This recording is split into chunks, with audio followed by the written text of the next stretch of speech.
Friday evening in Columbus was particularly warm for October. In the prestigious Arlington neighborhood, where mansions cost at least $1.5 million, lights were coming on in the windows of the homes of the city's successful residents. Among them, the house at 2847 Riverside Drive stood out, a two-story colonial-style residence belonging to Alistair Chambers. At 45, Alistair was the embodiment of the American dream.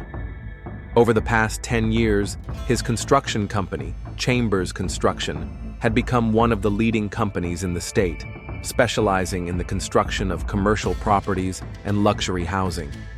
Tall, with a carefully trimmed graying beard and piercing brown eyes, he radiated the confidence of a successful businessman. "We're running late," Alistair said, adjusting his cufflinks in front of the mirror in the bedroom. His wife Sarah, 41, who taught English literature at Columbus State Community College, was fastening her earrings at the dressing table. Her chestnut hair was styled in an elegant updo, and her dark blue dress accentuated her slender figure. "Linda is always understanding about being late," she replied without turning around. There was a slight tension in her voice that had become apparent in recent months. The Refinery restaurant in the Dublin area was a gathering place for Columbus's business elite. Alistair had chosen it deliberately. Here they could talk quietly without fear of accidental witnesses to their family conversations. Linda Morgan arrived first. Alistair's sister worked as a credit manager at Huntington Bank, and over her 18-year career, had earned a reputation as one of the most reliable employees. At 42, she maintained the strict elegance of a businesswoman: dark suit, neat hairstyle, minimal jewelry. Only those who had known her for a long time could see the tension in the corners of her eyes. "Is Ethan here yet?" Alistair asked as he approached the table. "He's parking," Linda replied curtly, without even looking up from the menu.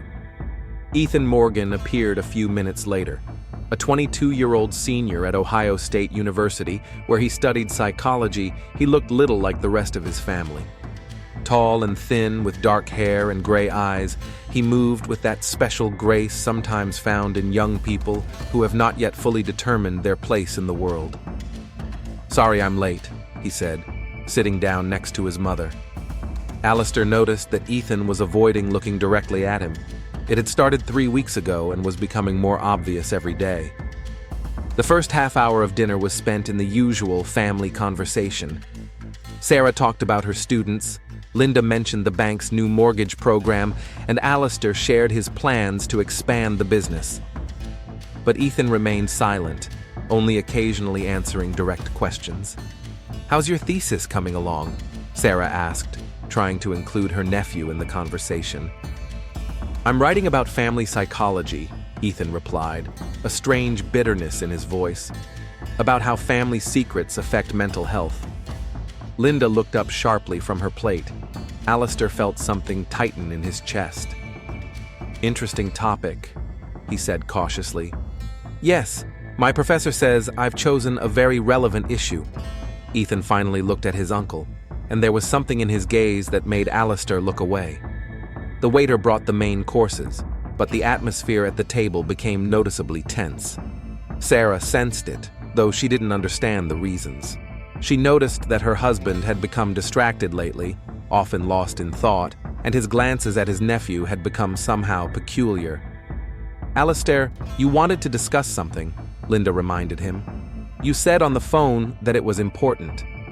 Alistair put down his fork. He had been preparing for this conversation for a long time, but now, looking at the faces of his closest loved ones, he realized that no one could ever be ready for something like this. "Yes," he said slowly.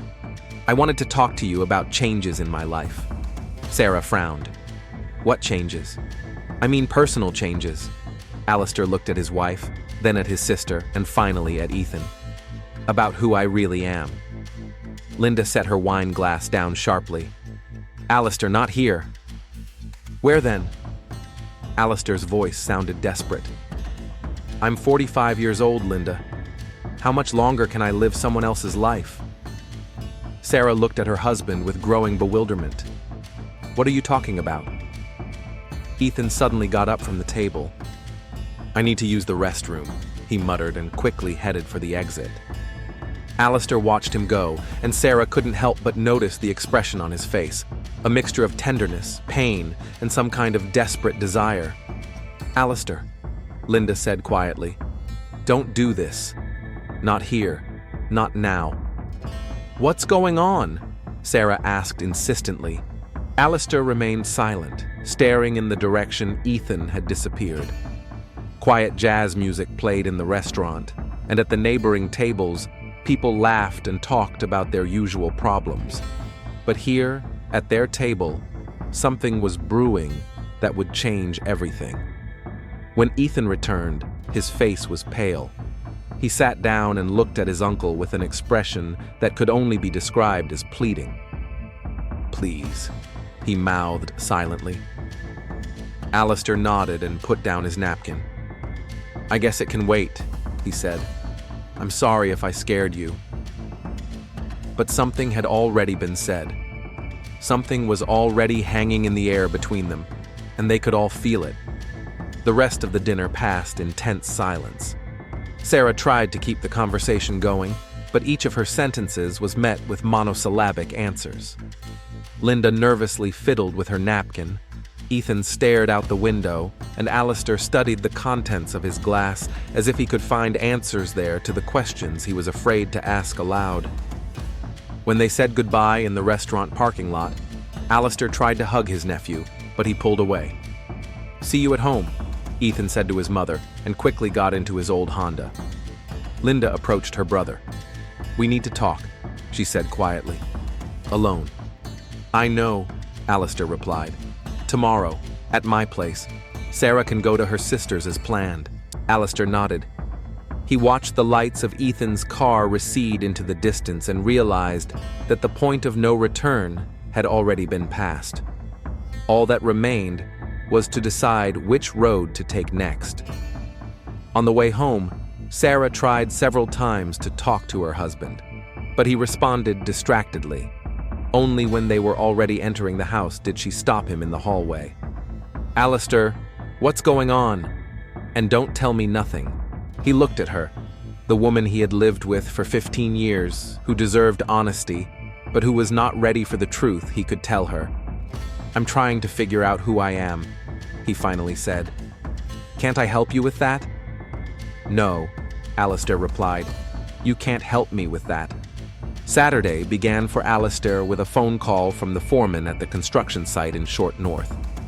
Problems with the foundation of the new office complex required his personal presence, but his thoughts were preoccupied with something else entirely. Standing among the scaffolding and watching the concrete mixers at work, Alistair remembered how it all began. 6 months ago, Ethan came to him asking for a summer job. His nephew needed money to pay for his studies, and Alistair was willing to help the family. Simple office work, keeping records, meeting with clients, helping to organize projects. The first few weeks were uneventful. Ethan proved to be a quick-witted and responsible assistant. But gradually, their work together grew into long conversations after the official end of the workday. Conversations about the literature Sarah was studying, the psychology Ethan was learning, the business Alistair was building. "Mr. Chambers, we have a problem with the rebar." The foreman's voice brought Alistair back to reality. The next 2 hours were spent resolving technical issues, but as Alistair drove home through Columbus's heavy traffic, his thoughts returned to that evening 3 months ago. Ethan stayed late at the office, helping to prepare a presentation for an important client. It was already past 9 in the evening when they finished. Alistair offered to drive his nephew home, but Ethan asked to have dinner first. He hadn't eaten since morning, having been absorbed in his work. They went to a small cafe in the Arena district, away from places where they might run into acquaintances. Over dinner, Ethan talked about his plans for the future, his desire to become a family psychologist, and how difficult it can be to understand oneself. "Sometimes I feel like there's someone else living inside me," he said at the time. "Someone I'm afraid to let out." Alistair understood that feeling better than he wanted to admit. At 45, he still couldn't honestly answer the question of who he was. Marrying Sarah seemed like a natural step. She was smart, beautiful, from a good family. Their relationship was built on mutual respect and shared interests. But there was never any passion. "What if that someone is the real you?" Alistair asked then. Ethan looked at him for a long time. "Then I'll have to change my whole life." Nothing happened that night. Alistair drove his nephew home and sat in his car in front of his house for a long time, trying to understand what was happening to him. But a week later, Ethan stayed late at the office again, and then another week. Their conversations became more personal, and the pauses in their conversations became more meaningful. Alistair parked near the house and saw that Sarah was gone. She had gone to her sister's in Dayton for the weekend, as planned. The house seemed too big and too quiet. At that moment, in another part of town, Linda Morgan was washing the dishes after a late breakfast and watching her son, who was sitting at the kitchen table with his textbooks. Ethan had been unusually quiet since last night. "Are you feeling okay?" she asked. "Yeah, just tired." Linda knew her son well enough to understand that it wasn't fatigue. Ethan had changed in recent months. He had become pensive, distracted, and sometimes she noticed an inner struggle in his eyes. "Maybe you should take a break from working for Uncle Alistair?" she suggested cautiously. "Focus on your studies." Ethan raised his head sharply. "Why do you say that?" "I just think the job is taking too much of a toll on you." "I can handle it." "Ethan," Linda sat down across from her son. "You can tell me anything. You know that, right?" The young man looked at his mother for a long time, and something like despair flashed in his eyes. "Some things are better left unsaid, Mom." An hour later, Ethan left for the university library, and Linda was left alone with her growing anxiety. She dialed her brother's number but hung up before he answered. Alistair was standing in his home office, looking at a photograph on his desk. Him and Sarah on their wedding day. Young, happy, confident about the future. 15 years ago, he sincerely believed he could be the husband Sarah deserved. The ring of his cell phone interrupted his thoughts. "Uncle Al?" "It's Ethan. Can I come over? I need to talk." Alistair closed his eyes. "Of course. Come on over." Half an hour later, Ethan was standing in the living room of the house on Riverside Drive. He looked confused and agitated. "I can't do this anymore," he said without preamble. "It's tearing me apart inside." "What exactly? What's going on between us?" "What I feel when we're together. What I think about you when we're not together." Alistair moved closer. "Ethan." "No, let me speak. I know it's wrong.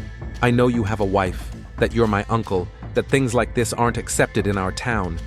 But I can't deal with it." Alistair reached out and touched his nephew's face. "Who says you have to deal with it?" What happened next changed everything. The first kiss was timid, almost childish. The second was conscious. By evening, they were lying in the guest bedroom, and Alistair knew he had crossed a line from which there was no turning back. The next 3 months were a time of secret meetings and agonizing doubts for them. Ethan was torn between his feelings for his uncle and his understanding of the consequences their relationship could have. Alistair felt true passion for the first time in his life, but the price of that passion was too high. Meanwhile, Sarah began to notice changes in her husband's behavior. He became distracted, often stayed late at work, and when she tried to talk to him about plans for the future, he avoided the conversation. "Alistair, we haven't talked about children in over a year," she said one evening at dinner. "Now is not the best time for children," he replied, without looking up from his plate. "When will be the best time?" "I'm 41, and you're 45. "Sarah, please, not now." She looked at her husband and saw a man who was almost a stranger to her. A man who was hiding something, who was physically present but emotionally absent. A week later, rummaging through his jacket pockets before doing the laundry, Sarah found a receipt from a restaurant in Dublin where they had never been together. The receipt was for 2 dinners and a bottle of expensive wine. The date was last Thursday, when Alistair said he was working late. On Sunday evening, Alistair made his decision. He couldn't live a double life anymore. Ethan deserved better than secret meetings and the constant fear of exposure. Sarah deserved honesty, and he deserved the right to be himself. "I want us to be open," he told Ethan on Monday evening in his office. "I want everyone to know about our relationship." Ethan turned pale. "Do you understand what that means?" "Yes. It means I'll divorce Sarah. It means some people will judge us. It means your mother may not forgive us. But it also means we can live honestly." "What about my future, my career?" "People in the big city are more tolerant than you think, and times are changing." Ethan was silent for a long time. "I need time to think." "Of course. But I don't want to wait forever, Ethan. I'm 45 years old, and I've spent too much time pretending to be someone else." That night, Alistair lay in bed next to the sleeping Sarah and planned how to change his life. Tomorrow he would talk to Linda. She had the right to know first. Then he would find the right moment to talk to Sarah. He had no idea that Sarah was awake and making plans of her own. Plans about how to find out who the woman was who had stolen her husband. Tuesday was rainy, which was unusual for mid-October in Ohio. Alistair stood at the window of his office on the 23rd floor of the Columbus Business Center and looked at the gray clouds over the city. Computers hummed quietly behind him. Unreviewed contracts lay on his desk, but his thoughts were occupied with the upcoming conversation with his sister. He asked Linda to meet him at her house that evening. He said it was about the family and that the conversation could not be postponed. He heard concern in his sister's voice, but she agreed.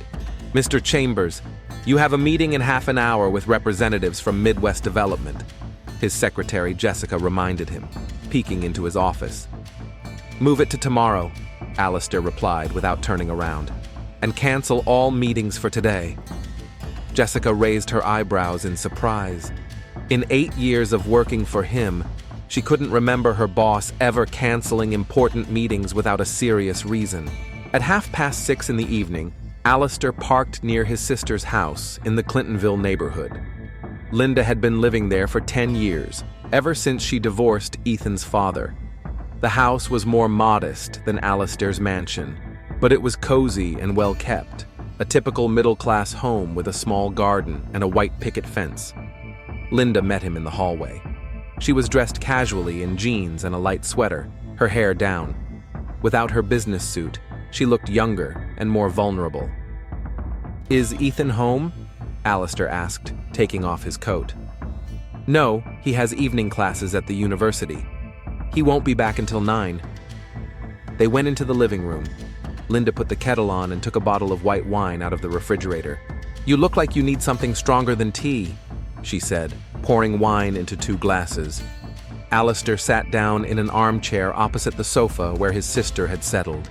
The room was decorated in warm colors, beige walls, brown furniture, family photos on the shelves. One showed him and Linda as children, another showed Ethan on his graduation day. "Linda, what I'm about to tell you will change everything," Alistair began slowly, "and I want you to listen to me until I'm done before you say anything." His sister tensed. "Are you sick?" "No, I'm in love." Linda sighed with relief. "Alistair, did you call a family meeting because of an affair? I understand that you need to divorce Sarah, but with Ethan." The words hung in the air. Linda froze with the glass at her lips, unsure if she had heard correctly. "What did you say?" "I said, I'm in love with Ethan. Your son, my nephew." The glass fell from Linda's hands and shattered on the coffee table. A red stain of wine spread across the light-colored tablecloth. "That's impossible," she whispered. "Linda, no," she jumped up from the sofa. "This is a sick joke." "Tell me it's a sick joke." Alistair was silent, looking at his sister. In her eyes, he saw horror, denial, and something else. a maternal instinct that instantly sprang to the defense of her child. "How could you?" Linda's voice trembled. "How could you touch my son?" "It's not what you think. We have real feelings for each other." "Real feelings?" Linda laughed hysterically. "You're 45, Alistair. He's 22. You're his uncle." "I know how it looks." "You know how it looks?"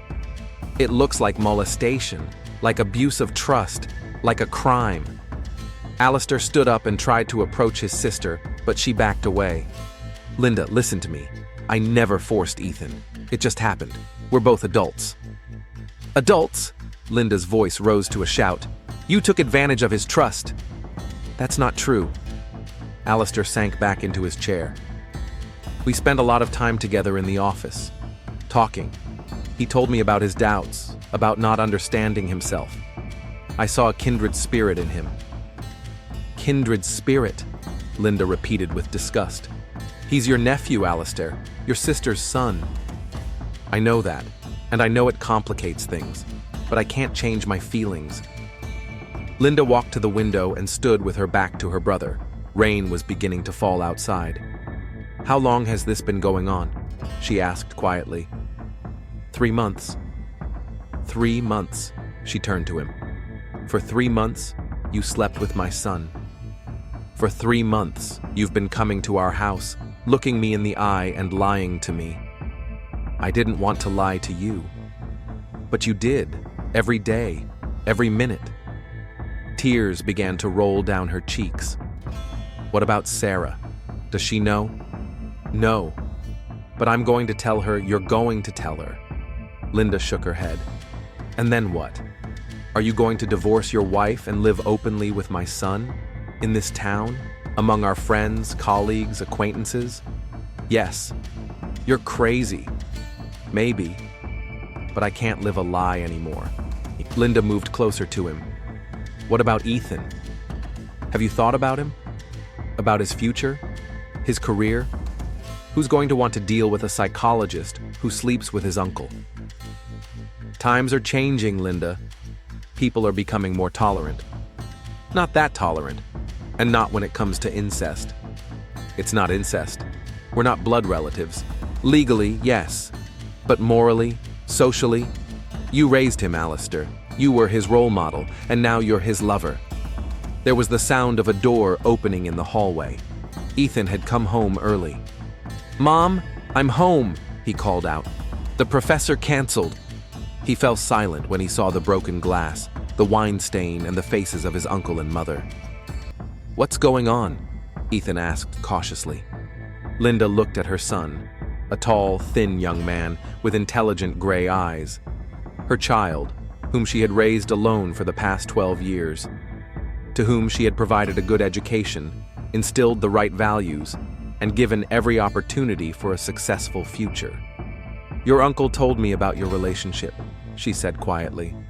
Ethan turned pale. He looked at Alistair with an expression that could only be described as betrayal. "You promised not to tell without me." "I needed the support of my family," Alistair replied. "Support?" Linda laughed bitterly. "You expected support for seducing my son?" "Mom, it's not like that," Ethan said. "No one seduced anyone." "Then explain to me how this happened. Explain how my son, whom I raised to respect family values, ended up in bed with you." Ethan sank down onto the couch. "I don't know how to explain it. It just happened." "Nothing just happens, Ethan. Someone took the first step. Someone said the first words. Someone reached out first." Ethan was silent, staring at the floor. "It was me," Alistair said. "I was the first to express my feelings." "Of course it was you. Because you're a grown man who should have known the boundaries. And Ethan is a child who looked to you as a mentor." "Mom, I'm 22 years old," Ethan said quietly. "I'm not a child.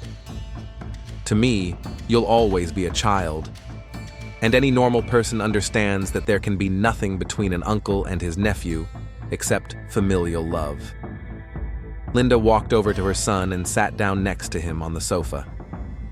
"Ethan, listen to me carefully. What happened between you two has to end. Right now, Mom. No, listen. You are young, talented, and have a bright future ahead of you. You can become an excellent psychologist, you can start a family, you can be happy, but not with him. Not like this. What if I don't want to be happy any other way? Linda took her son's hands. You don't understand the consequences. If this becomes known, your career will be ruined. No one will want to confide their problems to a psychologist who can't deal with his own. Maybe you're right, Ethan said slowly. But maybe people will understand that love doesn't choose who to love. It's not love, it's a disease, Linda exploded. And if you don't understand that, then you really do need psychological help. Alistair stood up. Linda, you're going too far. I'm going too far. You went too far when you started hitting on my son. I didn't hit on anyone. We have mutual feelings.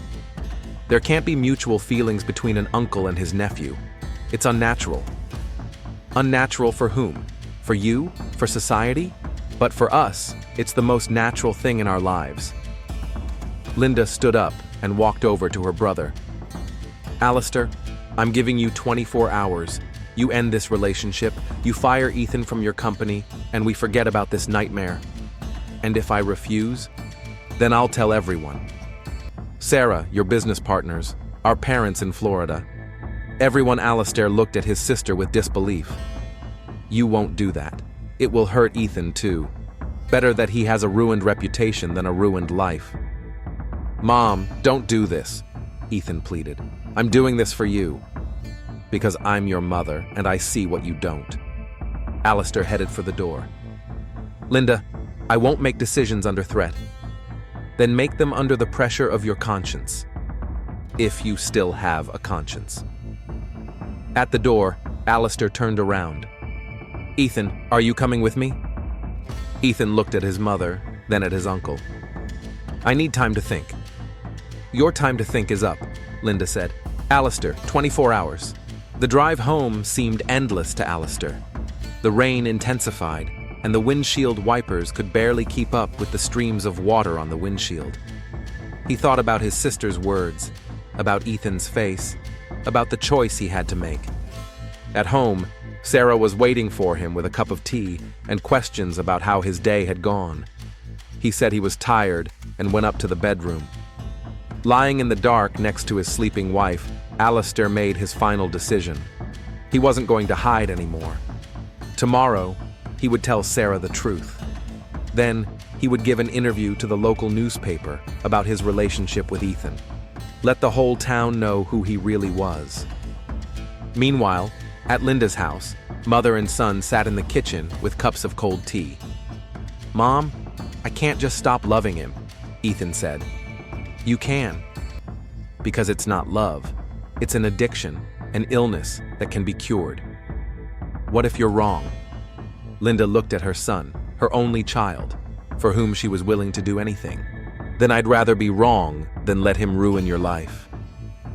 None of them slept that night. Alistair planned how to change his life. Ethan agonized over the choice between his feelings and his duty. And Linda made a decision that would lead to tragedy in a few days.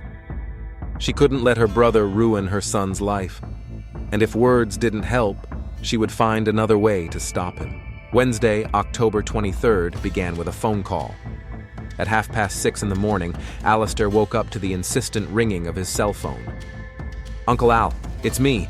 Ethan's voice sounded agitated. I need to see you. Today? Sure, come to the office. No, not the office. Your house. In the evening. Mom's gone to Aunt Margaret's in Toledo for 2 days. I need to make a decision, and I want to do it alone with you. Alistair felt something tighten in his chest. Okay, come by at 8. Sarah will be at a parent-teacher conference at school. The day dragged on agonizingly slowly. Alistair tried to focus on his work, but his thoughts kept returning to the upcoming conversation. During his lunch break, he called Sarah and warned her that they would be having a serious conversation that evening. About what? She asked. About our marriage. About our future. He heard alarm in Sarah's voice, but she didn't press him for details. At 7 o'clock, Alistair was home. He went to his study on the second floor and took the divorce papers out of the safe, which his lawyer had prepared a month ago at his request. At the time, he wasn't sure he would use them. Now, there was no doubt. The doorbell rang at 8 o'clock sharp. Ethan stood on the doorstep in the light rain, pale and determined. "I've made my decision," he said, stepping over the threshold. They went into the living room. Alistair poured himself a whiskey and offered Ethan a beer, but he declined. "I can't live like this anymore," Ethan began without sitting down. "These 3 months have been the happiest of my life, but also the most painful." "Ethan, let me finish. I thought about it all night, about what Mom said, about our future, about the price we'll have to pay." Alistair waited, feeling hope slowly die in his chest. "She's right. Mom's right. We can't be together. Not like this. Not in this world. The world is changing, Ethan. Not fast enough, and not enough to accept incest. It's not incest. For most people, it is. And I'm not prepared to fight that my whole life." Alistair put down his glass and walked over to his nephew. "What if we leave? Move to another city, another state. And then what? Hide for the rest of our lives? Make up a story about how we met? I don't want a love that requires constant lies." "So you're choosing her? Your mother?" Ethan closed his eyes. "I'm choosing my future, my career, a normal life. Without me. Without you." Alistair felt something break inside him. "Is this final?" "Yes." "Then I want you to know that I'm not going to hide. I'm going to tell Sarah the truth. I might even give an interview to the local newspaper." Ethan opened his eyes wide. "Why?" "Because I'm tired of lying. Because I'm 45 years old, and I have the right to live openly. But it will ruin my reputation." "Maybe. But you chose your mother and your future. Now let me choose mine." Ethan walked over to the window and stared at the rain for a long time. "You're getting revenge on me." "No, I just don't want to pretend anymore." "What if I ask you to wait? To give me time to finish college, start my career?" "How long? A year? 2? 10? Ethan didn't answer. "I won't wait forever, Ethan. I've spent too many years waiting." At 8:30, Ethan left. They didn't hug goodbye or kiss. They just shook hands like business partners after closing a deal. Alistair walked him to the door and stood in the hallway, listening to the footsteps fade away on the wet sidewalk. At 9, Sarah returned. She looked tired after a long parent-teacher conference. "How did it go?" Alistair asked. "Same as always. Parents complain about the program. The administration promises improvements." She hung her coat in the closet. "You wanted to talk?" "Yes, but not today. Tomorrow." Sarah looked at her husband intently. "You look upset." "It's been a tough day." That night, Alistair hardly slept. He lay next to his wife and thought about how he had lost Ethan but found himself. Tomorrow, he would start a new life, an honest, open one, even if it was a lonely one. On Thursday morning, he woke up with a firm resolve. First, a conversation with Sarah, then a visit to a lawyer, then a call to the Columbus Dispatch.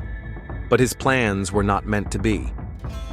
At midnight, when Alistair had already gone to bed but was not yet asleep, he heard the sound of the front door opening.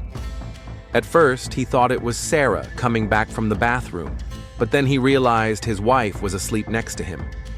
Alistair got up and put on his robe. "Sarah, did you hear that?" His wife woke up. "What?" "I think someone's in the house." Sarah sat up in bed. "Maybe the wind opened the door?" "I locked it." Alistair went out onto the landing and listened. The house was quiet, but he could clearly sense the presence of a stranger. "Who's there?" he shouted. There was no answer. Alistair went downstairs, turning on the lights. Everything was in place in the hallway, but the front door was indeed slightly ajar. Alistair? Sarah followed him downstairs. Go back to your bedroom. Lock the door and call the police. What's going on? Just do as I say. Alistair went into the living room. He turned on the light. The room was empty, but the French doors to the terrace were open. A familiar voice sounded behind him. Alistair. He turned and saw Linda. His sister was standing in the doorway between the living room and the kitchen.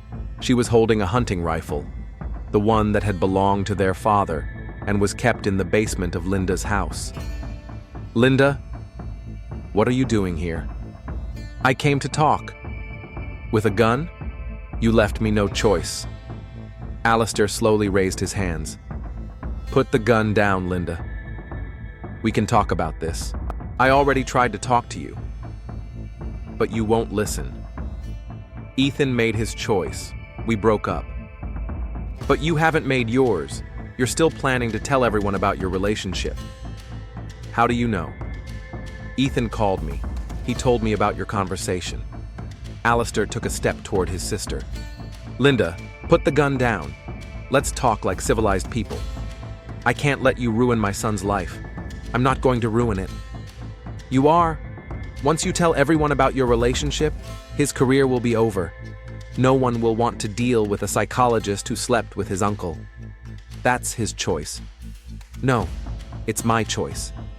I'm his mother. Sarah's voice came from upstairs. Alistair, the police are on their way. Linda flinched. The gun in her hands swayed. Time's up, she said. Linda, don't do it. Think about the consequences. I have thought about it. I've thought about it all week, and I realized I had no choice. You always have a choice. Not when it comes to my child. Alistair saw in his sister's eyes the same expression she had as a child when someone hurt her younger brother. A mother's fury, ready to do anything to protect her young. Linda. The shot rang out in the silence of the night like a clap of thunder. Alistair fell, clutching his chest. Blood quickly spread across his white coat. Linda stood over him, still holding the gun. Her face was pale, but calm. I'm sorry, she said quietly. Alistair tried to say something, but only a wheeze came out of his throat. He looked at his sister and saw not regret in her eyes, but relief. A few minutes later, he stopped breathing. Linda leaned the gun against the wall and sat down in a chair next to her brother's body. Sarah's screams could be heard from upstairs, and police sirens were already audible in the distance. When the police broke into the house, they found Linda Morgan sitting in the living room next to the body of Alistair Chambers. The gun was lying on the floor, and the woman was calmly awaiting arrest. Detective James Riley arrived at the scene at 1 o'clock in the morning. The 38-year-old homicide investigator had been with the Columbus Police Department for 15 years and had seen it all, but family tragedies were always the hardest for him to deal with. The house on Riverside Drive was cordoned off, forensic experts were working inside, and neighbors had gathered behind the yellow tape, despite the late hour. What do we have? Riley asked Sergeant Martinez. Alistair Chambers, 45 years old, owner of a construction company, shot in his own living room with a hunting rifle. The shooter is his sister, Linda Morgan, 42. She confessed at the scene. Motive? Not clear yet. She says she was protecting her son. Riley went into the house. In the living room lay the body of Alistair Chambers, a tall, middle-aged man in a blood-stained robe. The wound to his chest was fatal. Where's the sister? In the car, waiting to be questioned. And the wife? In the hospital. In shock, Riley examined the crime scene. No signs of a struggle, no attempts to resist. The victim had been shot at point-blank range. Half an hour later, he was talking to Linda Morgan in the station's interrogation room. The woman looked calm, almost indifferent. Mrs. Morgan, do you understand what you are accused of? Of murdering my brother. Do you admit guilt? Yes. Tell us what happened. Linda recounted how she had come to her brother's house to talk, how he had refused to listen to reason, how she had realized there was no other way out. But you haven't explained your motive. Why did you believe your brother was a threat to your son? Linda fell silent. Mrs. Morgan?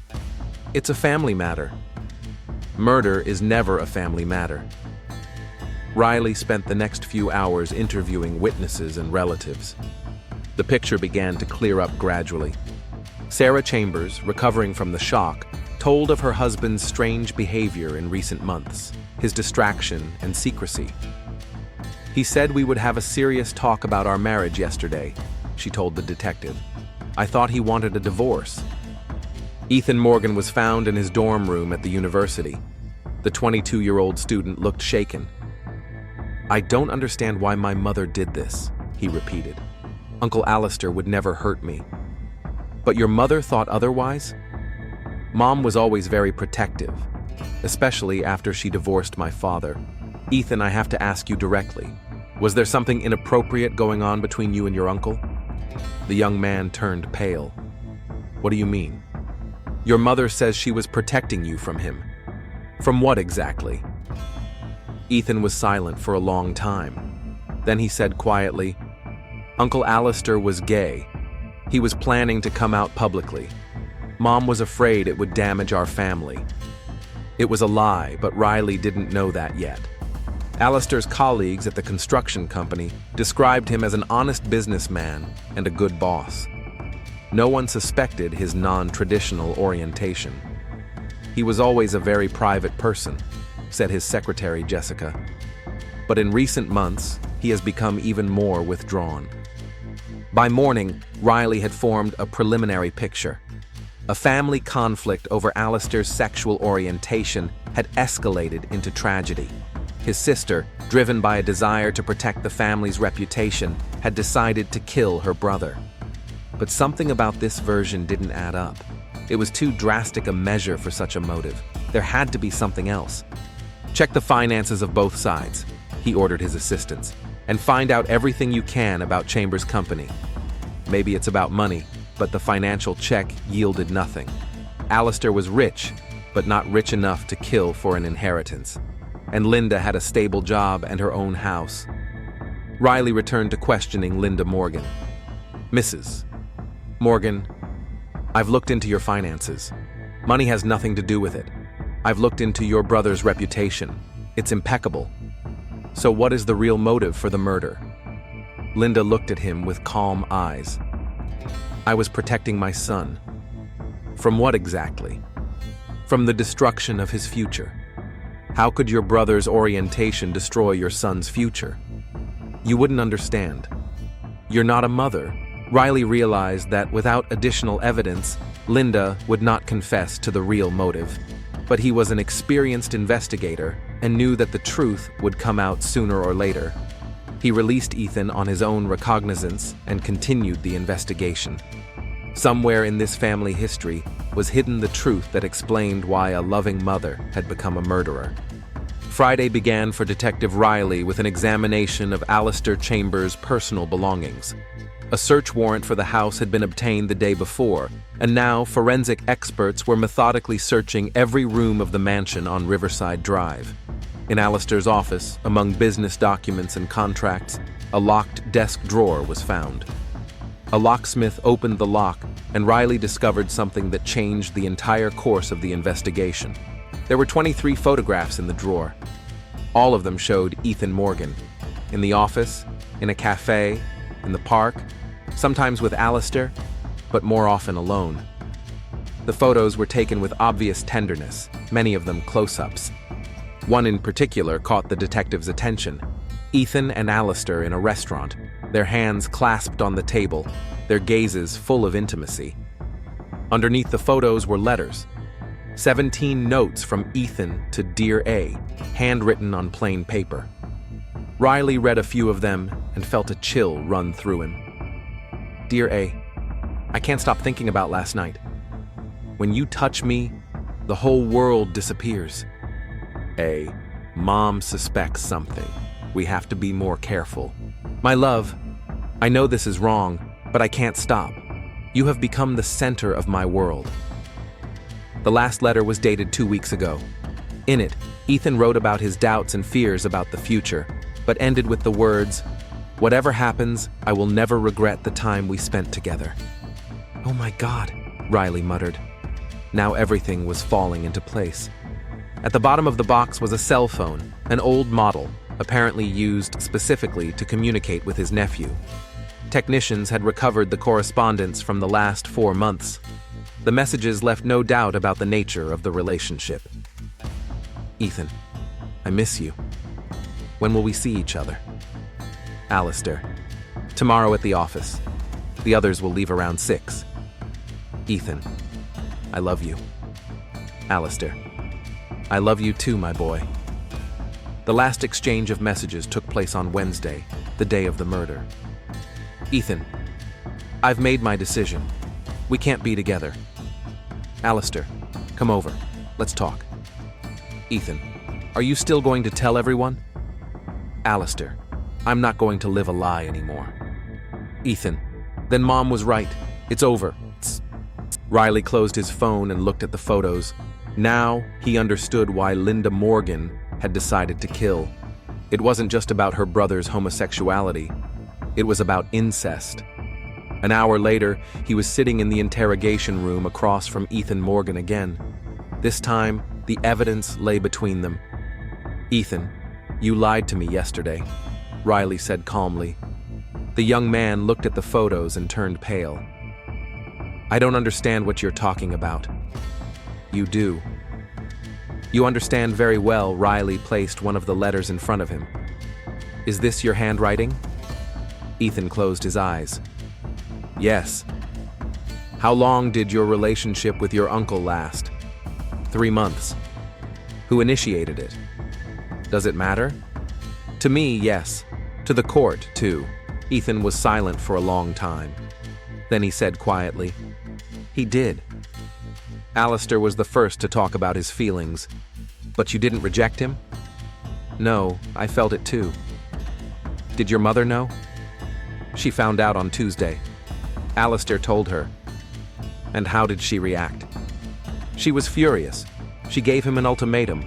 End the relationship, or she would tell everyone."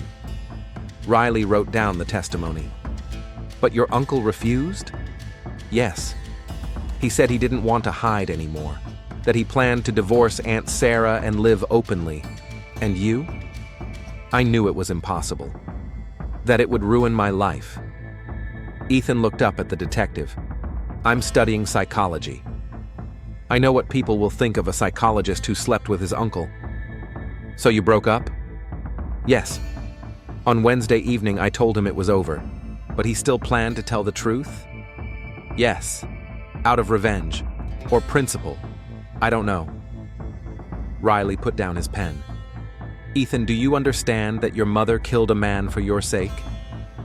Tears streamed down the young man's cheeks. "I didn't ask her to do that. I never wanted anyone to die. But you called her after talking to your uncle. You told her about his plans. I was upset. I needed someone to talk to, and your mother realized that words wouldn't stop your brother." Ethan nodded without looking up. That evening, Riley met with Linda Morgan again. This time, he laid out all the evidence in front of her, the photos, letters, and printouts of messages. The woman looked at the evidence for a long time, then looked up at the detective. "Do you understand now?" she asked. "Yes, I understand now. My son is not to blame for what happened." Alistair took advantage of his trust, his inexperience. Ethan says the feelings were mutual. Ethan is a child. He didn't understand what was being done to him. Riley studied the woman's face. "Mrs. Morgan, your son is 22 years old. He is an adult in the eyes of the law. In the eyes of the law, yes. But not psychologically, not emotionally. Nevertheless, you killed a man." Linda sat up straight in her chair. "I protected my child from a predator." "Your brother was not a predator. According to Ethan's testimony, they had a consensual relationship." "Consensual?" Linda laughed bitterly. "Detective, do you understand what groomers are? People who gradually prepare their victims for sexual relations? That's exactly what Alistair did. For months, he gained Ethan's trust, became an authority figure to him, and then took advantage of that. Do you have any evidence of coercion? The very fact of their relationship is proof. A normal man would not sleep with his nephew. Riley understood that he was dealing with a mother who was willing to do anything to protect her child. But he also understood that the law does not distinguish between the motives of a murderer. Mrs. Morgan, tell me what happened on Wednesday evening. Linda recounted everything in detail, how Ethan had called her, upset and depressed, how he had told her about Alistair's plans to make their relationship public, how she had realized that the only way to protect her son was to stop her brother for good. I went to my parents' house in Toledo and took my father's gun. I said I wanted to clean it. I returned to Columbus late that night. Did you plan the murder? I planned to talk to him one last time, to convince him to give up his crazy plans. But you took the gun, just in case. And when you realized that words wouldn't help, I thought about Ethan's future, how people would look at him, that his career would be ruined and his reputation tarnished forever. Linda looked the detective straight in the eye. I couldn't let that happen, even at the cost of your brother's life. Alistair made his choice when he seduced my son. Now I've made mine. Riley finished the interrogation report at 10:30 in the evening. The case was closed. He had a confession, a motive, and irrefutable evidence. Over the weekend, he met with District Attorney Marissa Hancock. The 35-year-old woman was known for her integrity and professionalism. What do you think about a plea bargain? She asked after reviewing the case file. Linda Morgan won't accept a plea bargain. She believes she is in the right. First-degree murder with aggravating circumstances. Premeditation, use of a weapon. Yes, but the defense will insist on mitigating circumstances. Maternal love, protecting her child. Detective, according to the law, Ethan Morgan is not a child. He is 22 years old. I know, but the jury may see it differently. Hancock nodded. Prepare the case for trial, and find a psychologist who can give an opinion on the defendant's state of mind. The trial began 4 months later. The courtroom was packed. The case had attracted the attention of the local media and the public. The defense, led by experienced attorney Richard Stone, built its case on temporary insanity. Linda Morgan, they argued, had acted in a state of emotional distress caused by the shock of learning about her son's incestuous relationship. The prosecution insisted on premeditated murder. Linda had planned the crime, obtained a weapon, and broken into the victim's home. Witness testimony painted a complex picture of family relationships. Sarah Chambers spoke of her husband's strange behavior in recent months. Alistair's colleagues confirmed his professionalism and integrity in business matters. Ethan's testimony was the most painful. The young man, who had become gaunt and aged during the months of the investigation, spoke in detail about his relationship with his uncle. I don't consider myself a victim, he said. What happened between us was mutual. But you understood the inappropriate nature of this relationship? Asked the prosecutor. Yes, that's why I ended it. And your mother? Mom wanted to protect me. But I didn't ask her to. Linda Morgan maintained her dignity throughout the trial. During her testimony, she explained her motives clearly and calmly. I saw my son suffering. I saw how this relationship was destroying him. And then I found out that my brother was planning to make it public, which would have ruined Ethan completely. Didn't you consider other options to solve the problem? Asked the judge. What options? Alistair wouldn't listen to reason. He was obsessed with his feelings. But murder was the only way to save my child. The jury deliberated for 2 days. The verdict was unanimous. Guilty of second-degree murder. Judge Robert Chang sentenced Linda Morgan to 25 years in prison with the possibility of parole after 15 years. The court understands the defendant's motives, he said in sentencing. A mother's love is a powerful emotion. but the law does not permit murder, even when motivated by the most noble of causes. After the trial, the lives of those involved in the tragedy went in different directions. Ethan Morgan dropped out of college and left Columbus. The scandal made it impossible for him to continue his studies in psychology. A year later, he enrolled in a technical college in California under a different name. Sarah Chambers sold her husband's house and company. The proceeds were enough to start a new life in another state. She never remarried. Linda Morgan is serving her sentence in an Ohio women's prison. She behaves like a model prisoner, works in the prison library, and studies law. Ethan visits her once a year. On their last visit, 3 years after the trial, he asked, "Mom, do you regret what you did?" Linda looked at her son, a young man who had started a new life under a different name, but remained alive and free. "No," she replied. "I don't regret it." The story of the Chambers-Morgan family became a warning about the price that maternal love can demand, about the boundaries that even the strongest feelings should not cross, and about how sometimes trying to protect a loved one leads to tragedy for everyone. The case was closed, but the scars on people's souls remained forever. "Linda, listen to me. I never forced Ethan. It just happened. We're both adults." "Adults?" Linda's voice rose to a shout. "You took advantage of his trust.